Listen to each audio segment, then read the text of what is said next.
What's good, everybody? This is a special edition of Solo TV 84. I'm your host, Solomon Jones, and I got a special guest here today, business owner guru Ian from Pure Hustle. Ian, how you doing today, sir? I'm doing good, bro. How about you? I'm doing good. We out here marinating in Denver, and I'm glad you decided to stop by real quick at Solo TV 84, man. For sure.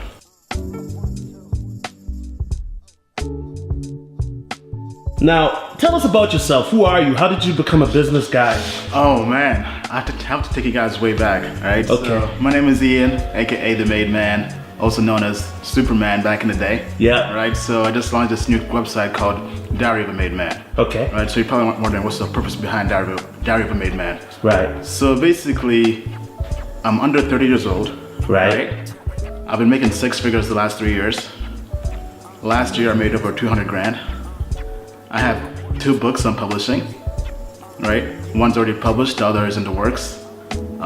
What's the name of the one that's published? It's called the Complete Freelancer Guide. Okay. All right, that's the first book. The second book coming up is called Hacking the System, right?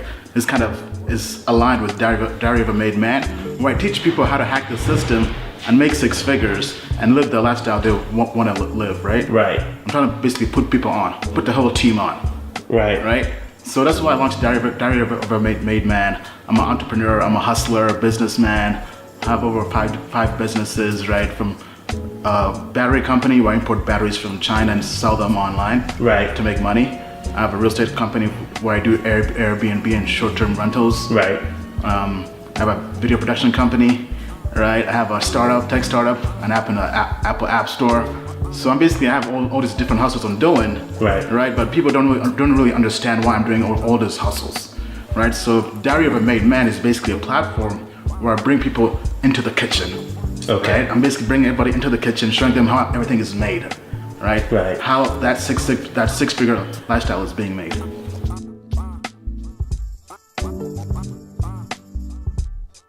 Okay. Now, I mean, you said you're under 30 years old. How did you get to this point where you decided, hey, I'm gonna make money, I wanna be successful? How did you get to that point? Have you always been this way, or was it like something that... I would say, yeah. So pretty much when I was a kid, I basically discovered I was a hustler from day one. Right. I have to go back to 4th grade. Right. In the 4th grade, I kind of figured out I had this knack or this gift for finding out systems Right. and finding out how to hack them. Right? Like how to find a cheat code, right? Right. So I was able to hack different systems. I recall back in 4th grade, we had this whole thing where every time the teacher would ask a question and you answered the question, right, by raising your hand, he would basically give you fake money, right?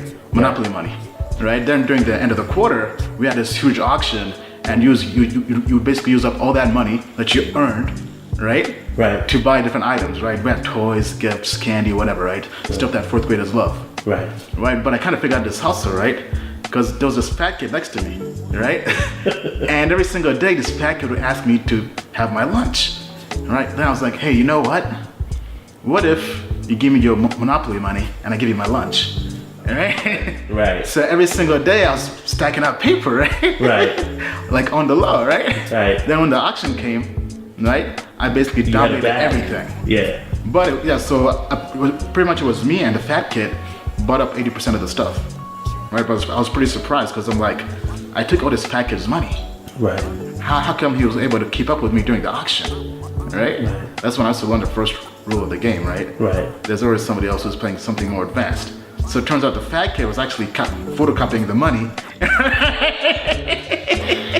So he's basically photocopying the money, right? And giving me fake money. But he was smart too, right? Because he also learned, right? Right. That the teacher was photocopying the same money as well. Okay. Right? So he basically figured out the rules of the game, right? Right. Hacked it. Right? I mean, so there were basically 2 people in the game, right? I was the first player hacking the game this way, and he was the second player hacking the game this other way. Right. And we both came up, right? Right. But they're totally 2 different angles. Right? But he came up on you. Yeah, he came up on me, I came up on him, right? Wow. Okay. Ever since then, so it came to a point where the teacher had to basically outlaw like our hustle. Right? He was like, nobody can trade money or do anything with money like that, right? Right. So they basically made rules just for us, based on what we were doing. And ever since then, I'm like, you know what? I'm pretty good at this stuff, right? So you guys must have been abusing the system, clearly. I Oh, mean. for sure. Now, how did you go from a kid hustling fake monopoly money to basically where you're at now, owning 5 different businesses or 5 different streams of incomes? I always just wanted to come up, man. So right away at a young age, I had a love for technology, video games. I wanted to make my own video games, so I learned programming, became very tech savvy. I had to kind of develop that hacker mentality, right? From taking stuff apart, building computers, breaking them apart, coding, making my own software and games, right? And I also looked up to other entrepreneurs, other tech titans like Bill Gates, Michael Dell, Jeff Bezos, all these different guys out there, right? There are guys that I idolized and looked up to, so I studied them.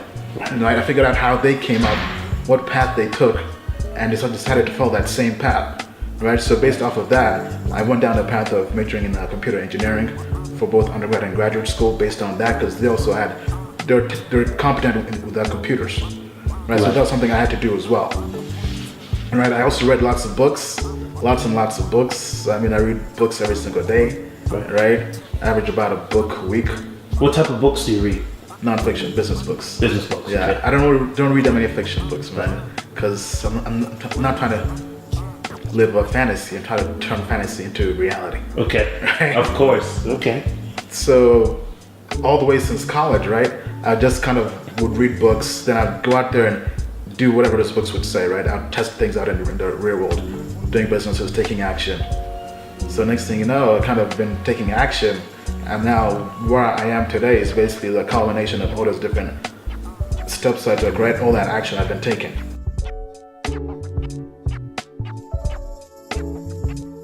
Okay. All right. Now you explain a little bit what Diary of a Made Man is. I think that at Solo TV 84, we're a men's channel who focus on self-improvement for men. How they can get their business up, their fitness, their peace of mind, mentally, spiritually, all these different aspects. But primarily, too, want to focus on black men as well. Let me have a drink here. How the concept of a made man? How did you come about? What are the Right. What is a made man? Can you describe what a made man? Right, so made man, most people when they think of made man, they think of the term from the mafia, right? Right.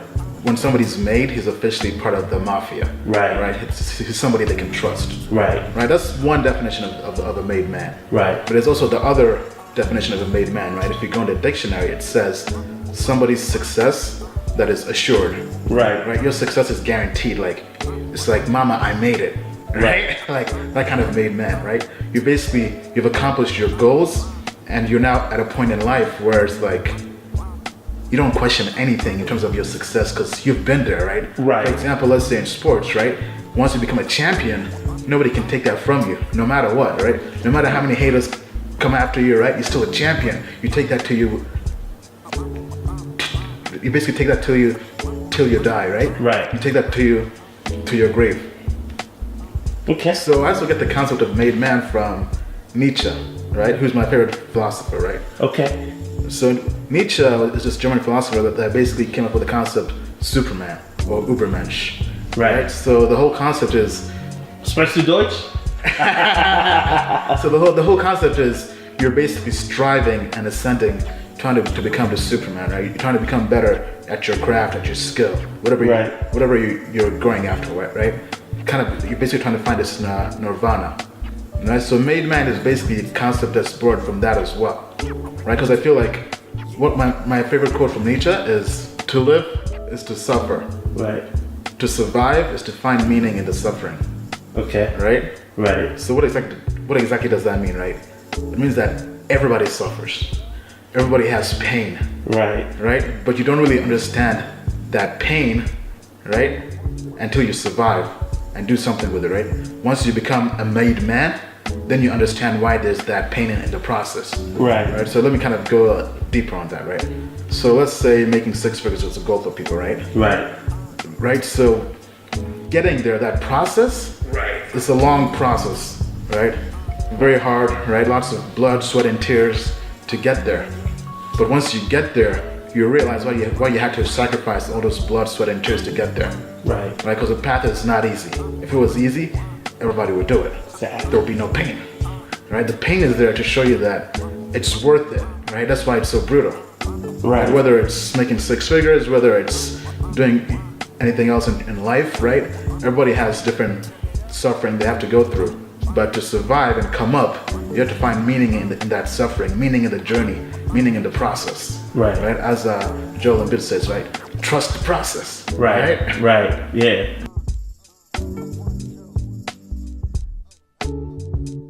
Right. Now, can you? I mean, obviously, you don't just go from 0 to 100. I mean, there's got to be Maybe you I mean, there's got to be bumps along the way. Can you tell us what was your first business? Did it fail? Did it succeed? Can you tell us? Oh man, I've had so many businesses fail. Okay. Okay. So my first business was Fusion Media. Okay. Right. This was me making websites for people. I Right. began making websites for my uncle, then my family friends, and some other people here and there. Right. This was just for me to kind of make some money on the side. Not that much money, right? I was a kid back then. Right. I began that I would say when I was in my teens, late teens, like after high school, college. Okay. Right. But it taught me a lot about making websites to a point now where I can make websites like that, right? Okay. So that was my first business. Then from there, I ended up doing Leximo, which is a startup I founded in college with my best friend at the time, Assad, aka Ace, right? Ace, So okay. that was a social multilingual dictionary. So kind of like Urban Dictionary for words, but it was more social. You would have videos, pictures with definitions, then you could thumb them up, right? Kind of in the same, right? So that way the best definition for each word in any language would be up there with multimedia embedded into it, right? Okay. So it was a cross between Wikipedia, Urban Dictionary, Instagram, right? Right. Yeah. Okay. And I mean that business didn't really take off. No, then? so I mean, yeah, it's more like most businesses fail, right? So, but the thing is, I've had lots of different ups and downs along the way, right? But every single time I learned something from that failure, Right. right? Which I then used to then start my next business. All right, so from there I've done multiple businesses. I've done a video production company, right? I began that as a freelancer, just as a way to kind of buy an expensive video camera, right? Then from there I wanted to make money on the side. Then it came to a point where I got more professional with it. Then it came to a point where I made more money in 1 month with that side hustle Right. than my day job, Right. right? So that was one way, right?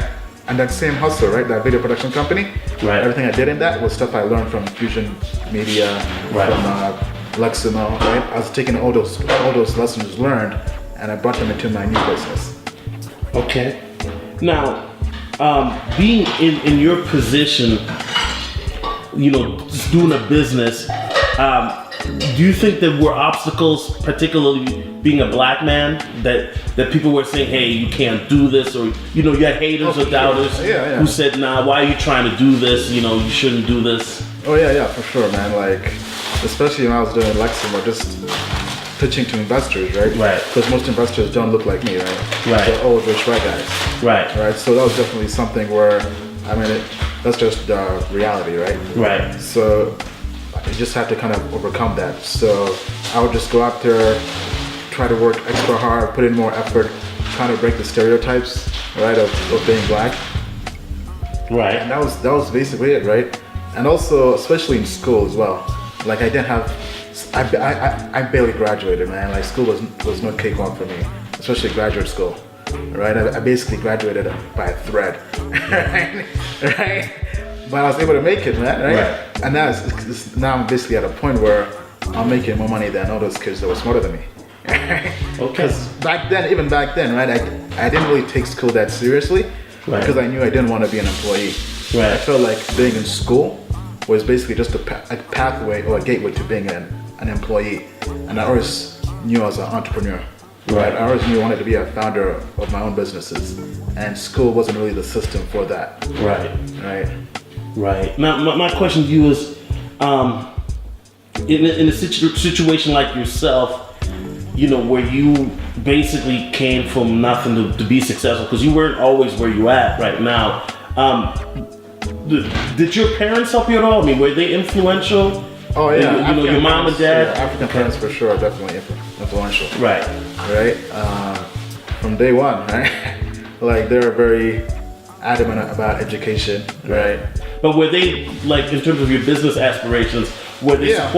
supportive of that, or were they skeptical, or how was their... My parents have always been supportive of my business endeavors. Right. Right. They helped me out with the Fusion Media. Right. Getting my first clients. Right. Right. They basically would go to different family events and tell people about me, saying, "Hey, our kid is the best person at making websites. You have to have them make you your website." Right. Right. And they'll give me customers like that. Right. They're basically my first evangelists. Okay. All right. So your parents were kind of the field workers, you know, Yeah. putting in that work in the field for you. Okay. All right.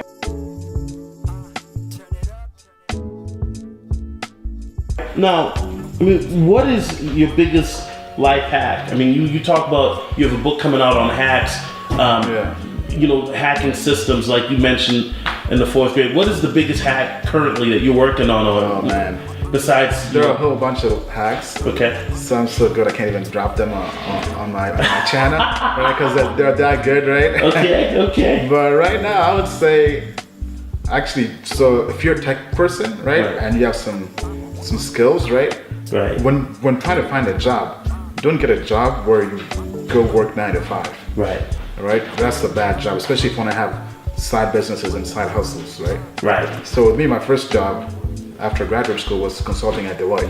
Right. And they were working me like a dog, man. Like I was going to the office at like 7:30, leaving at like 7:30 p.m. Right? Right. So I was there like 12 hours, right? Right. And I'm like, I can't do this. I was there for 2 weeks. I'm like, I'm out of here, man. There was no way I could do that. Right. Right? And from talking to my friends, I discovered that if you went to sales, it was kind of different. Right. Right? It's basically a job where you work from home, Right. right? Don't have a boss standing over your shoulder to telling you what to do. Right. You basically only travel when you have customer work, or client Right. work.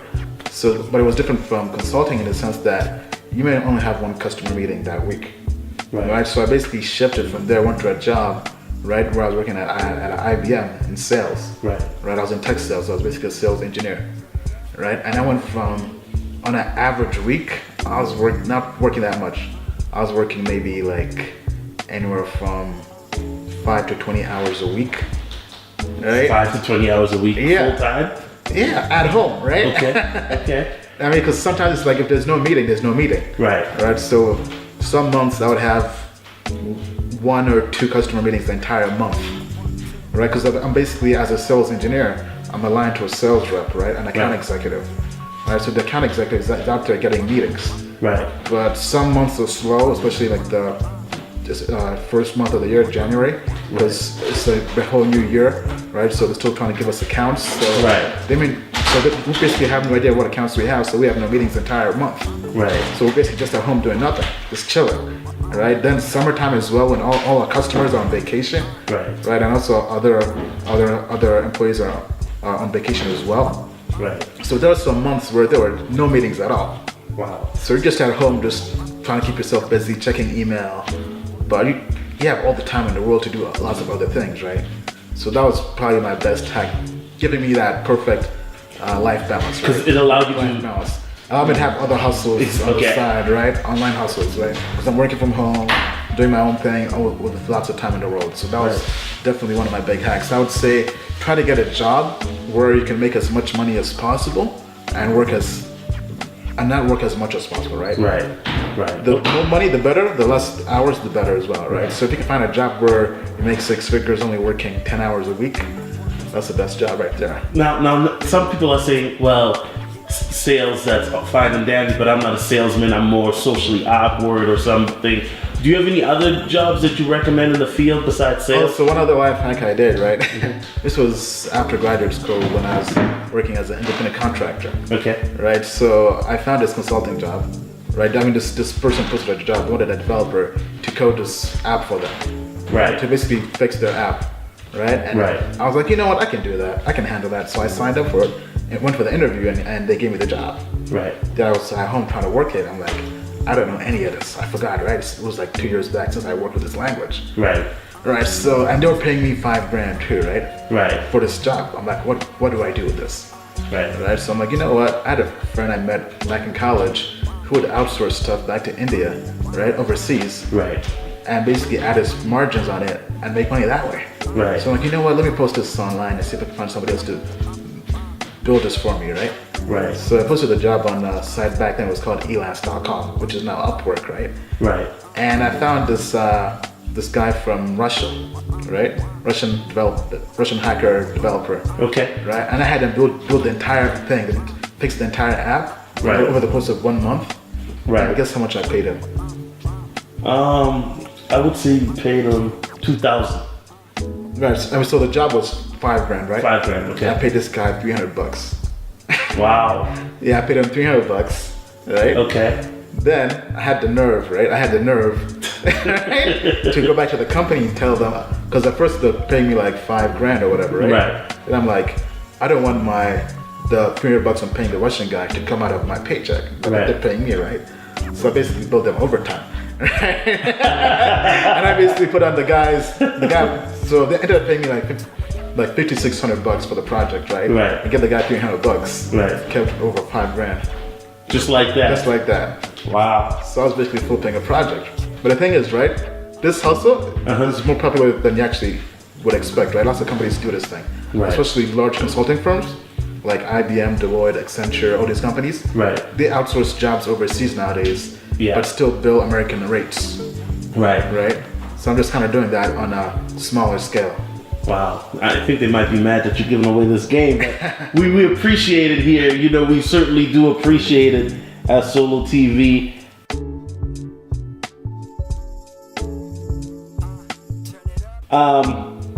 Now, going into this business, I mean, let's talk more about the mindset. What type of mindset does somebody need to be successful in business? Because a lot of people are watching this, they're like, I can't relate to this. So what type of mindset do you need to even get started, in your opinion?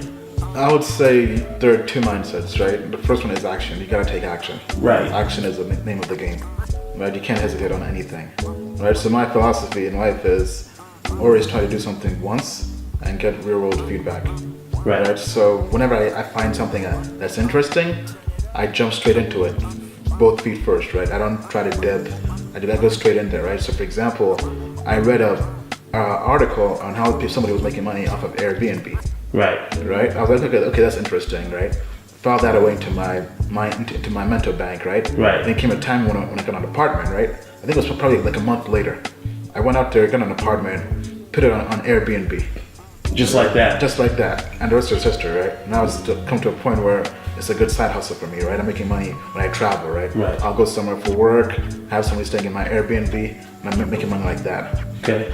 A different example is Amazon, right? Amazon FBA. Right. That's when you import stuff from Asia, put it on Amazon. I got that from same thing from an article, right? I saw an article online. So this is just public information. Public information, right? Right. It was a blog post, right? Right. Read the blog post.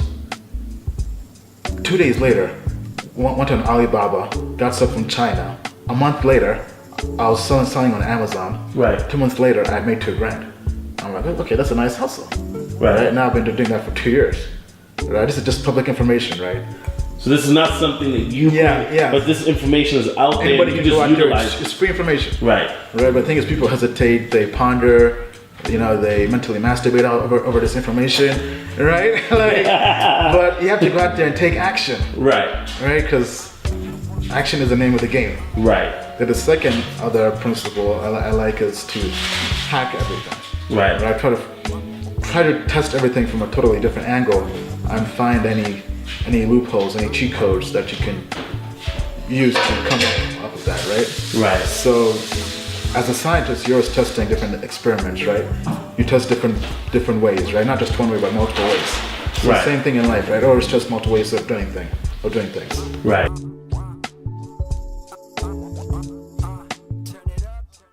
What was one of your lowest points in life in terms of business? I mean, where you keep investing into a business, it's not doing anything, and you're nearly bankrupt, or you just frustrated at something you're so passionate about, but it's not panning out the way that you thought it would. In business life, Yeah. I would say actually one of my newest businesses, Pure Hustle. Peer hustle. Yeah, I mean, the business that you. Yeah. Yeah. Yeah, I mean, so it didn't obviously turn into an Uber, so that was kind of disappointing, right? And I put lots of money into it, right? Right. But it's my baby, right? Right. I put in like almost over 80 grand into it. Wow. But at the same time, I've learned so much into it. Right. A lot of stuff, like a lot of cool stuff, right? Lots of new experiences to a point now. I'm actually taking those same experiences I've learned and bringing them into Diary of a Made Man. Right. Right. So those definitely. Now, Pure Hustle is still running, obviously. Oh You come out with a book and yeah, this and that. So I'm out there still hustling it, right? Right. It's a process, right? It's a journey. Right. It Now, takes time. can you describe Pure Hustle a little bit more in detail So to those Pure who are not Hustle familiar? is basically it's a mobile on-demand freelancer marketplace Okay. for local freelancers. So think kind of like Uber for local freelancers. So you have more different freelancing marketplace sites like freelancer.com, Upwork, Fiverr. All these are online websites, right, for freelancers. But they're more focused or cater more to global freelancers. Wanted something more for local freelancers, right? Because I worked as a freelancer. I had a video production company. Right. Where I worked in a local region in the DC metro area, right? So people like photographers, videographers, stylists, makeup artists, actors, actresses, musicians, right? People who they're freelancers, but they freelance locally, but they're also mobile as well. Right. So I wanted to kind of build a platform for them that caters to them. Right, so let's say you want to hire let's say I'm a videographer, right? Right. And I want to hire a second shooter to film, to work with me on a project, right? I can't hire somebody full time, right? Because maybe I'm a freelancer as well. Right.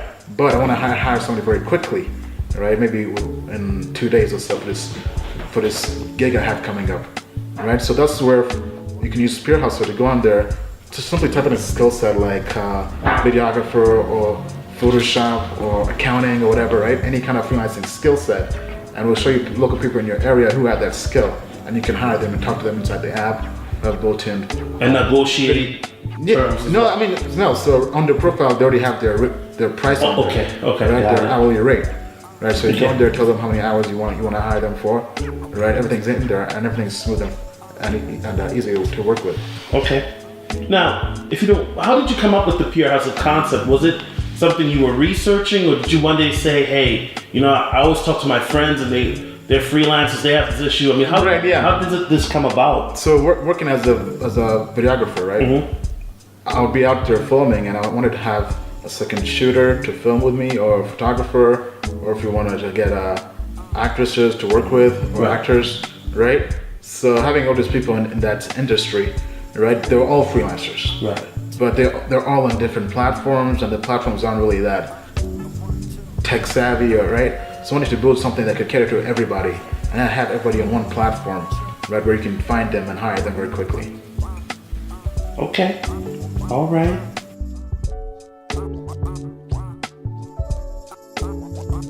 You talked earlier a little bit about books and how you love to read. What are some of your favorite books in terms of that really helped your development overall, not just with business, but in life? What kind of books would you recommend are a must read if you have a favorite book? Or Yeah, I would say my favorite book of all time, one of my favorite books is Psycho-Cybernetics by Maxwell Maltz. So it's basically a book. This guy is known as the father of the self-help industry. Right. Right, like all the self-help stuff you hear now, like this guy founded that industry basically with his book, with that book.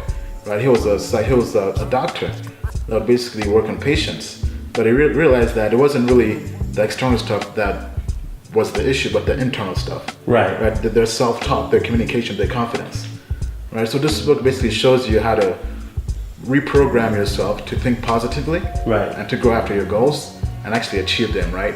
But it's not in a woo-woo, crazy, fluff kind of way. Like it's scientific, right? Like by a doctor scientifically showing you, right, how this can make you change how you talk to yourself, become more confident, and become more successful. So that's definitely one of my favorite books. The other book I would say is Winning Through Intimidation by Robert Ringer. Okay. This is a no BS, straight talk book about business. It's about this guy who was a realtor. Right. He was out there trying to kind of do things based on how the system wanted him to be a realtor, right? Right. And he wasn't really getting any success with it. Then fast forward to about a year later, right? He's like, you know what? I'm tired of working this small house, this small deals as this local real estate agent, right? I want to become a commercial realtor. Right. Right? He had no experience, no nothing. goes out there, right? Just had the balls to do it, right? Then like a couple years later, this guy has this big $1 million company doing real estate deals. He has a private jet. Like he's just balling, right? Right. And he just didn't ask for permission to do anything. Went out there and he did everything based on these different principles. He kind of came about his rules, right? And in that book, he talks about those rules, those principles, right? Such as reality, taking action, all these different things, right? And he shares them in that book.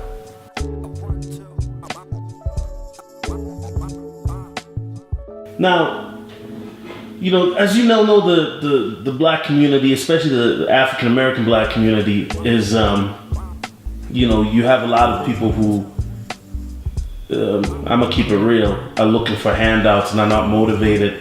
How do you, as a businessman, how do you stay ambitious even when you are dealing with trials and hardships? I mean, can you name a time where it was really hard for you, where you're like, man, I don't want to give up, but you somehow kept still pushing through it? Yeah, I mean, like for example, with college school, right? Yeah. It came to a point where, because I was on a scholarship, and I wasn't even sure if I was going to keep my scholarship, right?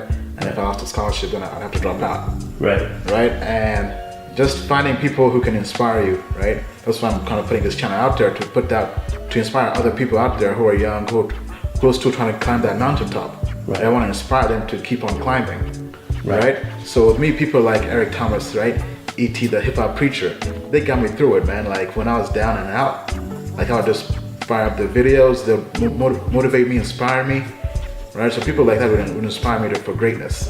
So that's why I want to inspire other people for greatness as well.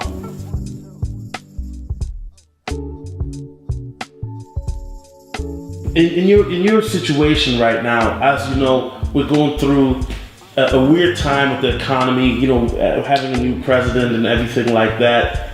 Does that affect your business at all with what's going on politically? Absolutely not. I mean, the way you have to have a mindset, right? Where regardless of who's in power, in terms of regardless of the politics, the system, whatever, you're still gonna make your money. Like that's the kind of mindset you have, right? Whether it's a Democrat, Republican president, whether it's a communist, right? Like regardless, right? You want to go out there and make your money anyway, right? You want to have your hustles independent of that.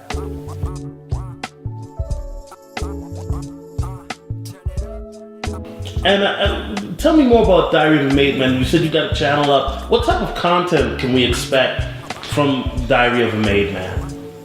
I'm gonna change the game, man. I'm gonna change the game. I'm gonna do it big in a whole different way. I want to inspire people to hustle to greatness, right? So I'm gonna be posting content on multiple platforms. I'll be posting on my blog, long form articles, guides, breaking down the game on how I make money, from Airbnb to Amazon to doing startups to hustling.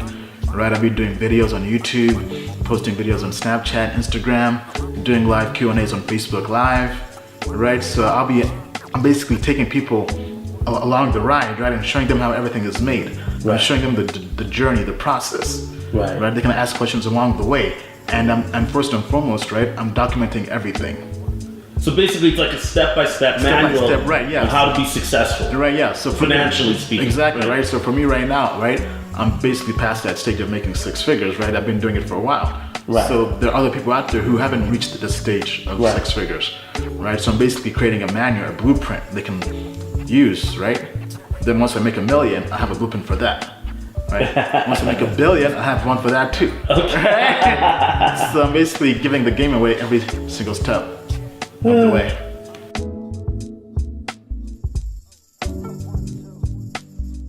And what are some of the common questions you get from people, besides myself, because I always bug you about different stuff, but right.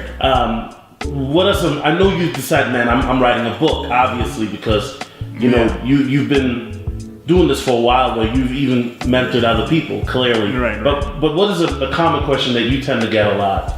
Right, so the first question is, how can I make more money? Right, that's one of the first questions I get a lot, right? Whether it's people who just finished college, people who have a job but they want to make extra money, right? So the first thing is just getting different side hustles, right? Right. Then you also have to be motivated. You have to be hungry for making money. Right. If you're not hungry for it, then you can't really expect to make money. You can't complain. Right. Then the other question I get is, how do you become motivated, right? How do you get that hunger, that thirst, right? How do you become thirsty for greatness? Right. Right? So you just have to have totally different standards. You have to raise the bar, raise your expectations, right? Then you also have to have a plan, not just a plan or a dream, right? But an action plan, Okay. right? Emphasize the word action, right? Because you're breaking everything down by action. It's not just, I hope to make 6 figures, right? Right. But an action plan would be something like, okay, read 1 book every single week on making money, right? Execute on one idea every other week, right? Right. Then you go back for feedback, right? Or maybe go to a mastermind group. All these different things, right? So having different actions tied to each one of your goals, not just having a lofty goal.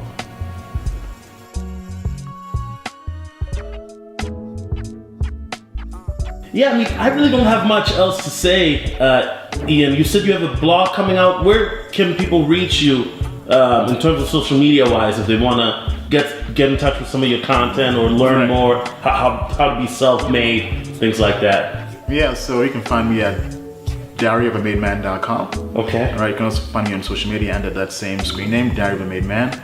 I'm on Instagram, I'm on Snapchat, I'm on Facebook. All right, the same handle, Diary of a Made Man. Okay. And before we leave here, Ian, because I know you got to get going. He's about to catch a flight to Hawaii. Is there anything else that you'd like to say, especially to black men particularly who, you know, are living in Providence? Because I remember your story, and I wish you would have mentioned this, but you, at one point, you were broke. You didn't even have a car. I mean, you were taking subway, Right. and then a year later, you were pushing a Beamer. So A Benzo. a Benzo. Okay, I'm sorry. I'm sorry. But I mean, Right, how do you yeah. get to that point where you're taking a subway train? I mean, that was looking basi- like, yeah. That was basically college, man, right? So Right. after I finished grad school, right? So prior to graduate school, right? Right. I barely had $2 to rub together to buy a McDonald's, right? Right. When I was going to McDonald's, I was getting the Happy Meal, right? Right. I was basically on the dollar menu, right? But then once I graduated, right, I realized that process, that journey, why it was so hard, right? Because once I got a job like that, Right. my first job was making 85 grand for Deloitte.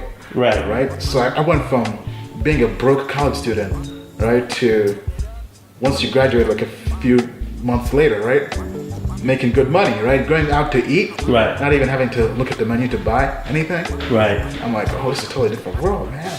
I changed my mindset, mindset, right? Right. Yeah, so that was basically the come up. And it was at that point in time I realized why school was so hard for me, right? Because not everybody can enjoy greatness, Right. Nietzsche has a saying, right? Everything that's rare is for the rare.